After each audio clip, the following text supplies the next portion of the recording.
Waduh, Abu Nawas mati. Tapi kok hidup lagi ya? Gimana ya kisahnya? Kisah ini bermula ketika Abu Nawas dengan berani menjual Raja Harun ar-Rasyid sebagai budak pada orang lain. Perbuatan Abu Nawas itu telah membuat raja murka.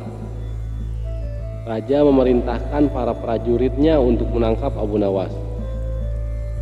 Namun, sebelum para prajurit itu bisa menangkap Abu Nawas sudah hilang entah kemana. Dia tahu sedang diburu oleh prajurit kerajaan. Prajurit kerajaan mendatangi rumah Abu Nawas, namun Abu Nawas tidak ada. Tapi mereka tetap berjaga di rumah Abu Nawas, kalau-kalau Abu Nawas pulang. Sampai pada akhirnya para pasukan kerajaan menyerah karena Abu Nawas tidak kunjung pulang ke rumahnya. Setelah ia tahu para prajurit kerajaan sudah meninggalkan rumahnya, Abu Nawas baru berani pulang ke rumah.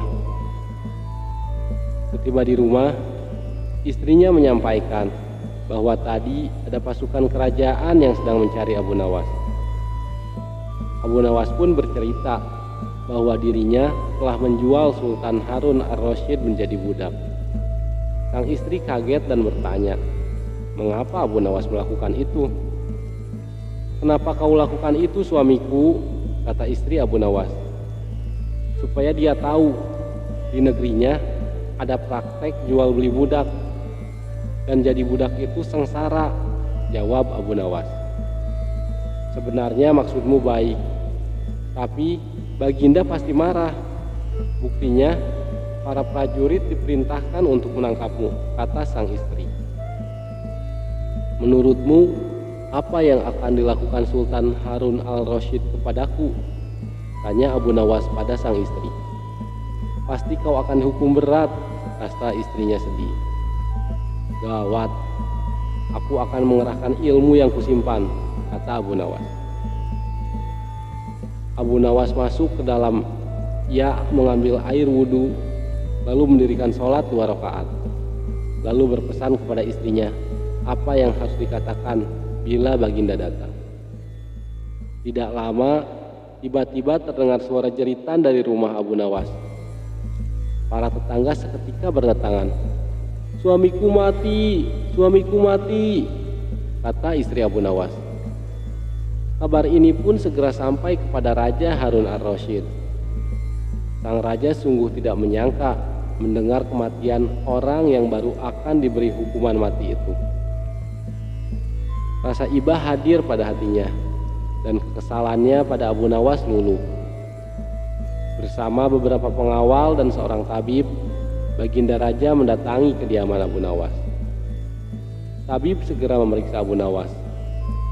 Sesaat kemudian, ia memberi laporan kepada Baginda bahwa Abu Nawas memang telah mati beberapa jam yang lalu. Setelah melihat sendiri tubuh Abu Nawas terbujur kaku tak berdaya, Baginda Raja merasa terharu dan meneteskan air mata. Beliau bertanya kepada istri Abu Nawas, "Adakah pesan terakhir Abu Nawas untukku?" "Ada, Yang Mulia. Suami hamba Abu Nawas memohon agar raja mengampuni semua kesalahannya dunia akhirat di depan rakyat," tutur istri Abu Nawas. "Baiklah, kalau itu permintaan Abu Nawas," kata Baginda Raja menyanggupi. Jenazah Abu Nawas diusung di atas keranda. Kemudian Baginda Raja mengumpulkan rakyatnya di tanah lapang. Beliau berkata, "Wahai rakyatku, dengarkanlah bahwa hari ini aku, Sultan Harun ar-Rasyid, telah memaafkan segala kesalahan Abu Nawas yang telah diperbuat terhadap diriku dari dunia hingga akhirat, dan kalianlah sebagai saksinya." Tiba-tiba dari dalam keranda yang terbungkus kain hijau terdengar suara keras, "Alhamdulillah!" Seketika pengusung jenazah ketakutan, apalagi melihat Abu Nawas bangkit berdiri seperti mayat hidup. Seketika Rakyat yang berkumpul lari tunggang langgang. Abu Nawas sendiri segera berjalan ke hadapan Baginda. Abu Nawas mengucap terima kasih yang besar kepada sang raja atas ampunannya, sehingga ia bebas dari hukuman mati. Itulah kisah bagaimana Abu Nawas lolos dari hukuman mati berkat kecerdikannya. Semoga video ini menghibur. Sampai jumpa lagi di video kami yang lain. Wassalamualaikum warahmatullahi wabarakatuh.